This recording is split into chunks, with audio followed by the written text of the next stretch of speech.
Welcome to the deep dive. If you've ever, stared down a Monday morning, feeling that familiar weight of overwhelm, maybe wishing for a clearer path forward, well, you are absolutely in the right place today. We've been digging through some really insightful material from recent Mindful Monday Yeah, segments. some powerful stuff there. Totally. And today we're pulling out the key nuggets to help you transform that feeling into, well, a genuine blueprint for progress and impact. Okay, let's unpack this. Let's explore how you can make your week and maybe your future truly powerful. And what we're diving into today, it really goes beyond just, motivation talk. Yeah. It's about giving you a concrete framework. Right. Actionable. Exactly. Straight from the sources to move forward with real purpose. We're looking at how to take that feeling of being bogged down by your past, what the sources actually call luggage, Luggage, yeah, I like that term. and turn it into leverage for your future. The core idea is really clear. We don't just chase abundance, we blueprint it. Blueprint? Okay. Yeah, it means moving from these sort of vague hopes to a detailed step-by-step plan. Identifying specific actions, measuring progress, and proactively making sure those actions line up with where you want to go. So it's intentional. Deeply intentional. Our goal for you in this deep dive is to really get how you can apply this to genuinely double the value of your future. That difference, that distinction between just chasing something and actually blueprinting it, that's exactly what grabbed me in these sources. So our mission today for this deep dive is to pull out that key knowledge, how you can reset your week with intention, really grasp how small, consistent actions can potentially double your impact. Potentially, yeah. Exponentially, right? And also reveal a tangible opportunity to contribute to your community in a way that fits perfectly with this whole blueprinting idea. Let's do it. Okay, so let's set the scene because I think you'll recognize this. Picture this. Yeah. It's Monday morning. You're sitting at your kitchen table. The classic scene. Totally. Those bills from last week, they're kind of giving you the side eye. Unanswered emails are just blinking. Screaming at you. Yeah. Practically screaming. Kids asking for breakfast again. And then there's maybe your mother's photo on the wall, and her eyes just seem to say, "Don't quit." That weight. And you whisper, maybe just to yourself, how am I going to do it all?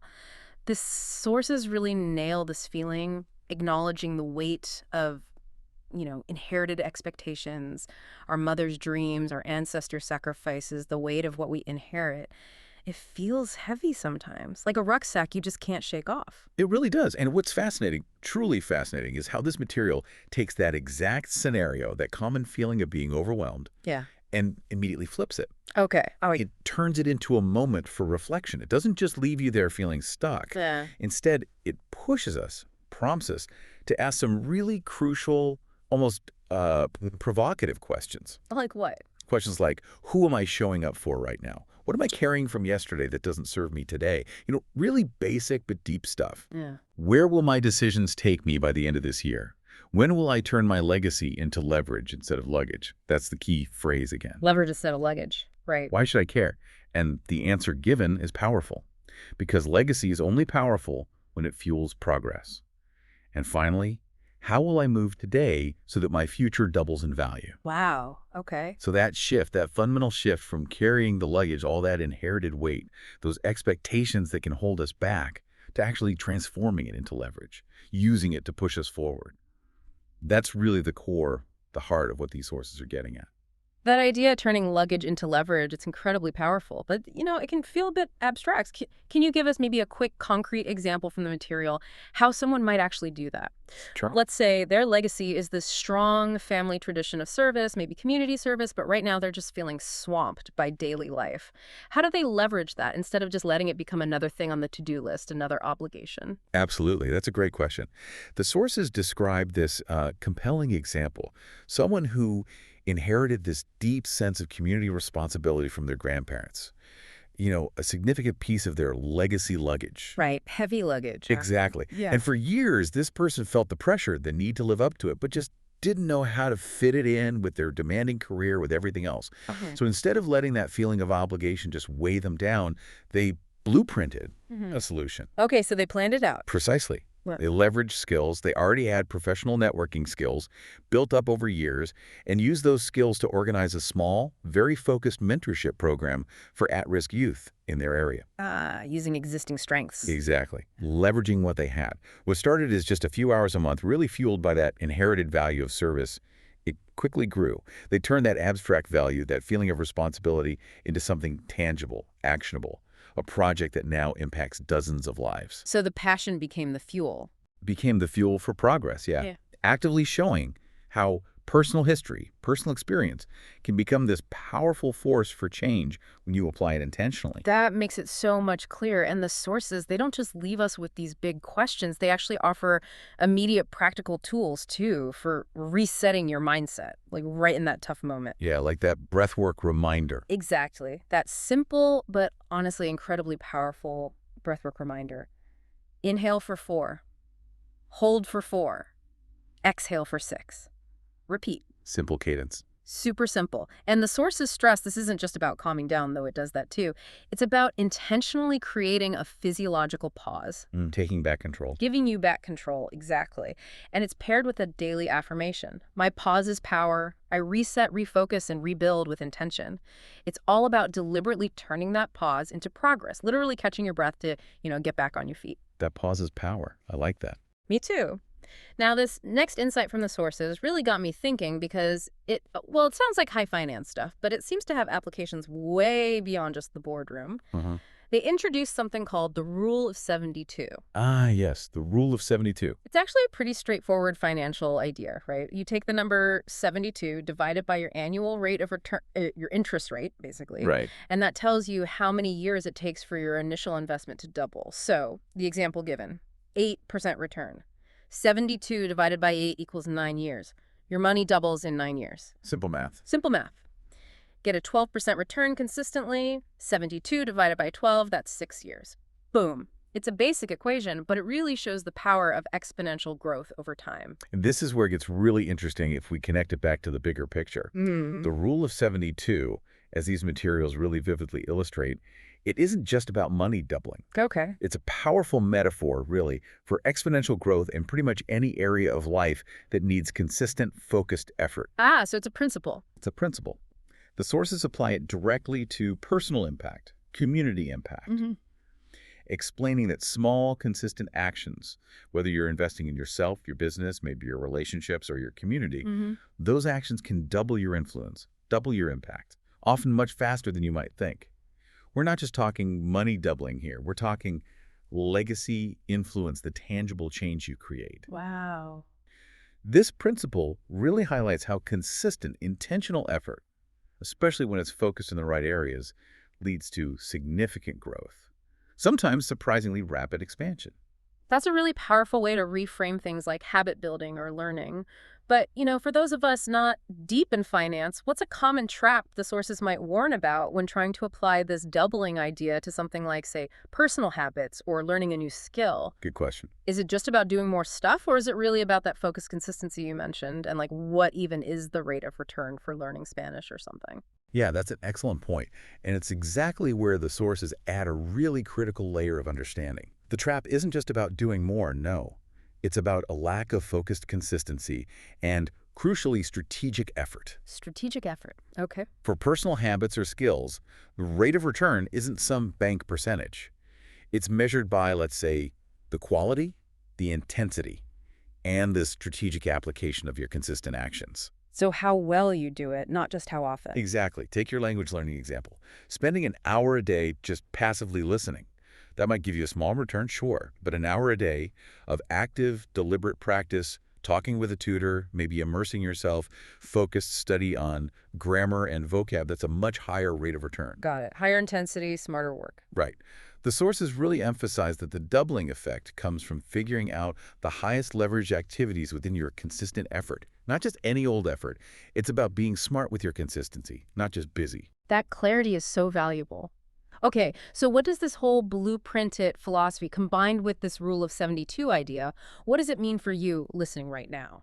How can we put these insights into practice in a really concrete way? The sources actually pit it here.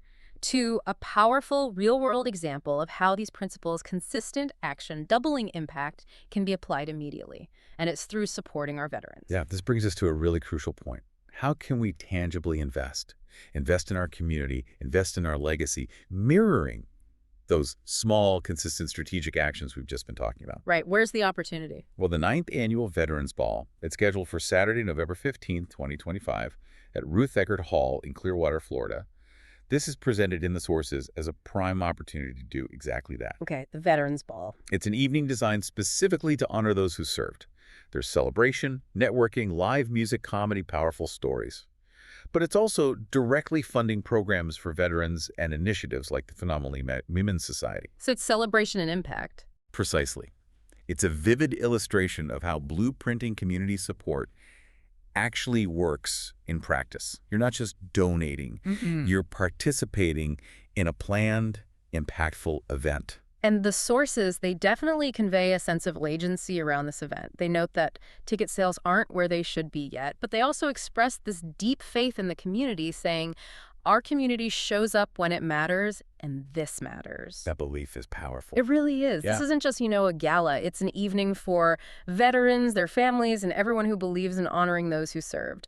Early bird tickets are $85, and it's just a direct chance to activate that blueprint it philosophy, make it real. Tangible action. Very tangible. And for all the details, tickets, sponsorships, donating, if you can't make it, you can find everything at theuniqueumbrelleffect.com. Theuniqueumbrelleffect.com. Got it. That's the spot. One landing page connects you to everything you need. And the why here, it's so important, as the sources remind us, because freedom isn't free. Hits home. It does. Your support, your ticket purchase, your sponsorship, it directly funds vital programs for veterans. It also contributes to the ongoing work of initiatives like the Phenomenally Women's Society, which does incredible work empowering women through programs like Sisters Feeding Sisters. So it ripples out. It absolutely ripples out. This event is more than just a fundraiser. It's really a demonstration of collective blueprinting to create measurable positive impact. And it's worth pointing out, too, that this whole commitment to blueprinting abundance, it extends beyond just this one event, right? The sources mention other initiatives that really embody this same spirit. That's right. Like when we talk about turning personal challenges into leverage, there's a book mentioned, I found out I had breast cancer on my lunch break. Wow. Yeah, described as a testament to resilience, finding strength in adversity. It's available now. And that really shows how one person's journey can become a blueprint, a source of strength for others. Turning pain into purpose. Exactly. And you can also find other resources, journals, creative services that support this whole philosophy via their Linktree. It's a really holistic approach, emphasizing how these consistent, intentional actions can ripple out into all sorts of impact. Oh, and a special thanks is given to Kathy Hare and the Unique Umbrella Effect for partnering to make the Veterans Ball happen. It really shows the power of collaborative blueprint. Collaboration is key. Definitely. So my friends, as these sources so powerfully remind us, Monday doesn't have to be a burden. It can be a blueprint. Yeah. It's an opportunity to intentionally design your week, your impact, your future. It really all comes back to that core philosophy, tying it all together. We don't chase abundance, we blueprint it. We blueprint it. Yeah. And the insights from these sources, they really leave us with a challenge, a stark personal challenge.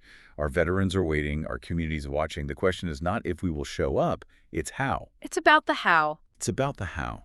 This isn't just about feeling obligated. It's about defining your own contribution, your own commitment to actually blueprinting a better future. So the question for you, listening right now, is, how will you participate? What's your move? What's your move? Will you buy a ticket? Sponsor a table? Maybe just share this vital message.